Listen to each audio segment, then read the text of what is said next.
আপনারা শুনলে অবাক হবেন যে কালা জাদু মানুষ মানুষকে করে থাকে। এখন প্রত্যেকটা ঘরে ঘরে সমাজে আত্মীয় স্বজন কালা জাদু করে, কিন্তু সাধারণভাবে কালা জাদু আপনারা অবশ্যই নামটা শুনছেন, কিন্তু কারা করে অবশ্যই জানবেন। আমার বয়ানটা শুনেন, আলোচনা শুনেন, তাহলে বুঝতে পারবেন। কালা জাদু ভাই বোনকে করে, বোন ভাইকে করে, ভাবি দেবরকে করে, দেবর ভাবিকে করে, মা ছেলেকে করে, ছেলে মাকে করে, অর্থাৎ ছেলে পুত্রে করে, পুতে বাবাকে করে। অর্থাৎ কালা জাদু কী কী দিয়ে করে সেটা আমাদের অবশ্যই জানা দরকার।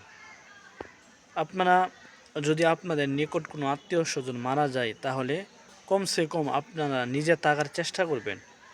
এক্সাম্পল স্বরূপ আপনার দাদা মারা গেছে, আপনি নাতি হিসেবে থাকবেন। এখন যদি আপনি না থাকেন, অন্য কাউকে দিয়ে দেন যে আপনারা 4 জন গোসল করে লাশটাকে ধুয়ে থামাই রান, আমরা যাব না, এরকম যদি করেন তাহলে মনে করেন আপনি ভুল করছেন। কেন ভুল করছেন? কালা জাদু করতে গিয়ে আপনার মানুষের মরা হাড্ডি, তারপরে কাফনের কাপড়, এক টুকরা কাপড়, তারপরে গোসলের পানি, মৃত ব্যক্তি গোসলের পানি, আরও আনুষঙ্গিক অনেক কিছু তারা এগুলা দিয়ে কালা জাদু করে। তো কালা জাদু করতে গিয়ে তারা এগুলা ইউজ করে থাকে। কীভাবে ইউজ করে?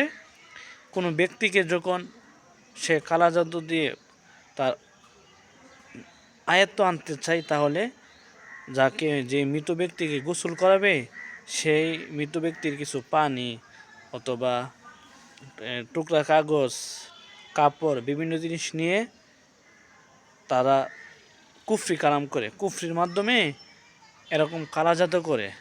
তো কালা জাদু করা থেকে নিজে বেঁচে থাকবেন এবং অপরকে বাঁচানোর জন্য চেষ্টা করবেন। কেননা যারা কালা জাদু করে তারা দুনিয়া এবং আখেরাত বরবাদ।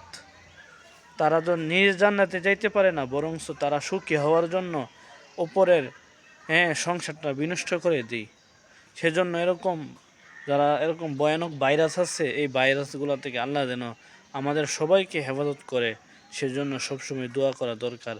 আউযু বিকালিমাতিল্লাহি তাম্মাহ মিন কুল্লি শাইতানি ওয়া হাম্মাহ, এই দোয়াটা অবশ্যই পড়বেন। এবং বদনজর হতে 11 বার আউযু বিল্লাহি মিনাশ শাইতানির রাজিম পইরা বাচ্চাকে জিনিসপত্র যা যা খাওয়ার প্রয়োজন খাওয়াইবেন, না হলে বদনজর লেগে যাবে। মানুষ খুব নিমুখ হারাম, কিছু টাকা পয়সা লাগা, কিছু আত্মীয় স্বজনের লাগা, আর্থিক কিছুর জন্য, আর্থিক কিছু টাকা পয়সার জন্য মানুষ কালা জাদু করে থাকে। সেজন্য এগুলা থেকে বেঁচে থাকবেন, নিজে অপরকে বাঁচানোর জন্য চেষ্টা করবেন। আল্লাহ তাআলা আমাদেরকে বোঝার তৌফিক দান করুক।